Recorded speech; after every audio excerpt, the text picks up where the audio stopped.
Assalamualaikum warahmatullahi wabarakatuh. Kembali lagi dengan saya Leonardo Adiguna, NRP 521410092. Ya, jadi pada video kali ini saya akan memberikan pemahaman tentang materi yang ketiga dari project knowledge area dalam PMBOK, yaitu project time management. Yang dalamnya ini adalah pengertian dari project time management itu tersendiri, lalu ada proses-proses yang ada dalam project time management dan juga berbagai output yang dihasilkan dari proses tersebut. Untuk lebih jelasnya, langsung saja lihat ke penjelasan berikut. Nah, di sini merupakan PPT dari project time management yang telah saya buat. Nah, di sini terdapat definisi dari project time management itu sendiri, yang dimana project time management adalah suatu kegiatan yang mencakup semua proses dan prosedur yang diperlukan agar proyek dapat berjalan tepat waktu. Jadi project time management ini adalah bagaimana kita mengatur waktu atau jadwal untuk berjalannya proyek agar efektif dan efisien. Dan project time management dapat diartikan secara sederhana, yaitu melibatkan proses yang dibutuhkan untuk memastikan waktu penyelesaian dari proyek. Bagaimanapun mencapai waktu penyelesaian suatu proyek itu tidak mudah. Nah, di sini kalau kita lihat project time management itu dilakukan sesudah project scope management dan juga project integration management.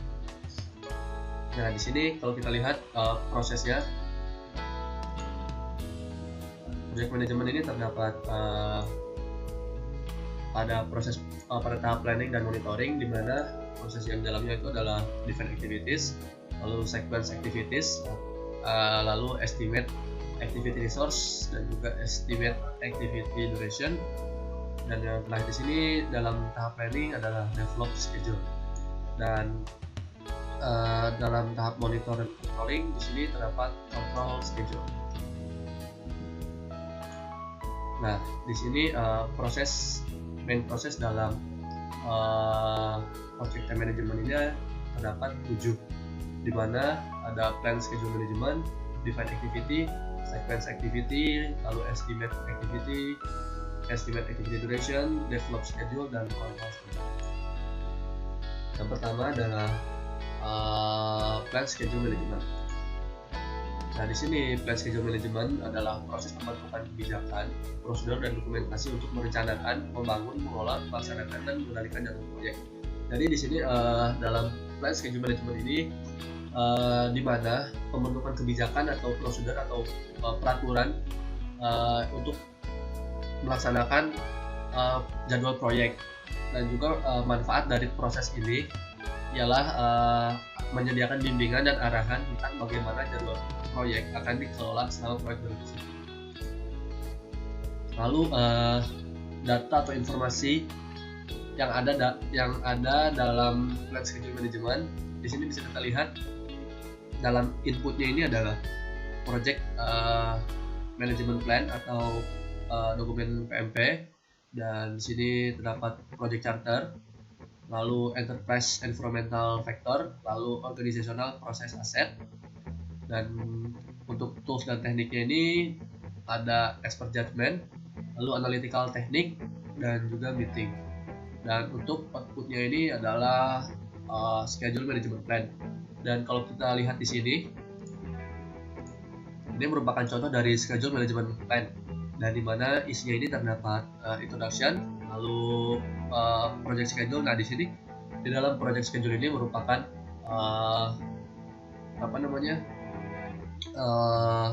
jadwal dari kegiatan yang kita lakukan untuk proyek. Misalnya pada minggu berapa kita melakukan apa, dan seterusnya. Nah, di sini ada yang ketiga, lalu ada project control procedure.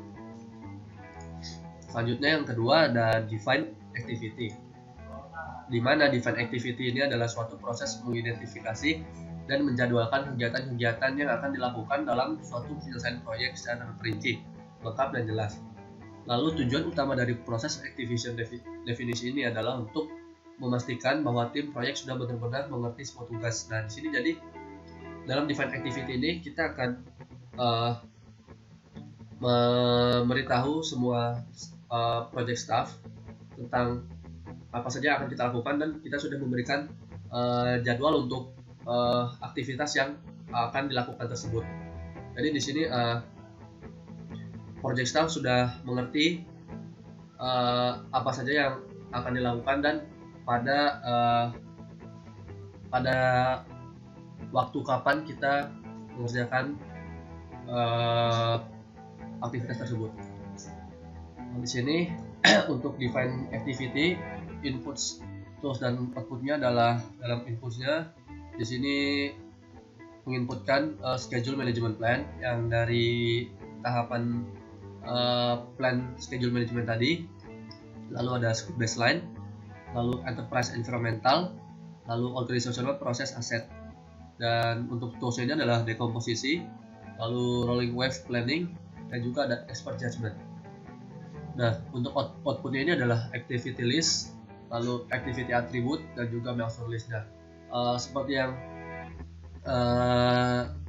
diberitahu di tahapan plan schedule management tadi, terdapat milestone ya. Nah, milestone ini merupakan penjadwalan aktivitas yang dimana nantinya seluruh stakeholder dan juga project staff akan mengerti penjadwalan dari aktivitas yang dalam proyek yang dilakukan. Dan yang ketiganya adalah sequence activities, di mana sequence activities ini adalah proses mengidentifikasi dan mendokumentasikan hubungan antara kegiatan proyek. Tujuannya ini adalah untuk meninjau kembali kegiatan yang harus dikerjakan. Nah, jadi sequence activities ini adalah mengidentifikasikan hubungan antara kegiatan proyek. Jadi misalnya kegiatan yang satu dengan lainnya itu harus diidentifikasi dan dokumentasikan, dan juga ditinjau kembali apakah kegiatan tersebut harus dikerjakan atau tidak. Lalu input, tools dan outputnya ini adalah, dalam inputnya ini adalah schedule management plan, activity list, activity attribute, milestone list, project scope statement, enterprise environmental, lalu organizational process asset. Dan untuk tools dan tekniknya ini adalah precedence, diagramming method, lalu dependency, lalu ada leads and lags. Dan outputnya ini adalah activity list dan juga activity attribute. Lalu yang keempat adalah estimate activity resource, di mana dalam estimate activity resource di sini adalah proses untuk memperkirakan jenis dan jumlah bahan yang diperlukan untuk proyek tersebut, di mana misalnya adalah misalnya kita akan melakukan sebuah proyek untuk membuat gedung. Nah, di sini jumlah bahannya harus diketahui dan juga sumber daya manusianya harus diketahui, lalu peralatan dan perlengkapan apa saja yang dibutuhkan untuk melakukan aktivitas yang dapat menyukseskan proyek tersebut. Nah, lalu yang kelima ini adalah estimate activity duration, di mana dalam estimate activity duration ini adalah merupakan proses yang memperkirakan jumlah periode kerja yang diperlukan untuk menyelesaikan kegiatan dengan perkiraan sumber daya. Jadi misalnya terdapat suatu kegiatan dari periode kerja suatu proyek, dan di sini harus diselesaikan dengan kita itu memperkirakan jumlah sumber daya yang dibutuhkan untuk kegiatan tersebut. Nah, di sini inputnya ini hampir sama dengan sebelum-sebelumnya, cuma di sini ditambah project scope statement, lalu resource calendar, risk register, dan juga resource breakdown structure. Dan untuk toolsnya ini adalah expert judgment, analogous estimating, parametric estimating, 3-point estimating, group decision making, dan juga reserve analysis. Dan untuk outputnya ini adalah activity duration, lalu ada project document update. Dan proses yang keenam adalah develop schedule. Di sini develop schedule adalah proses project time management yang sebelumnya untuk menentukan awal dan akhir dari proyek.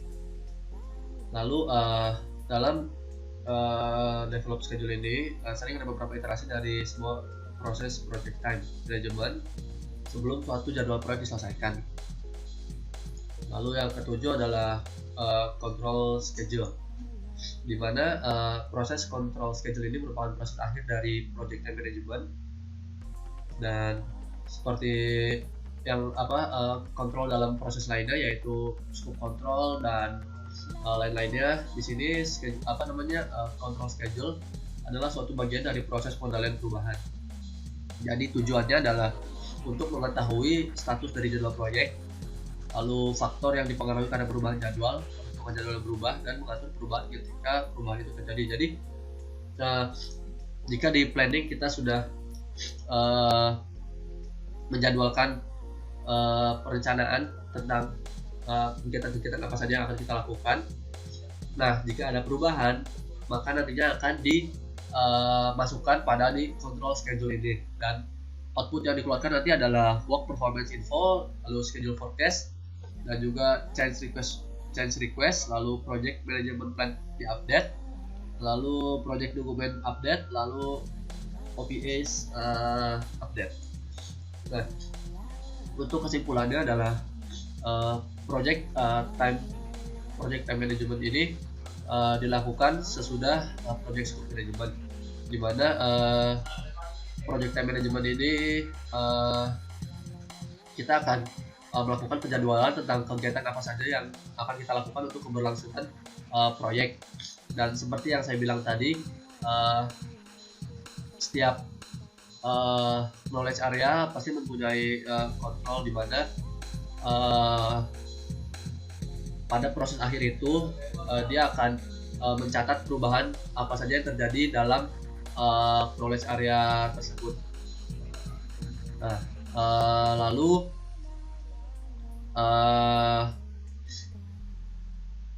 di project time management ini juga sangat penting, karena dengan adanya project time management ini pengerjaan proyek akan lebih terstruktur. Nah, sekian dari saya, kurang lebihnya mohon maaf. Wassalamualaikum warahmatullahi wabarakatuh.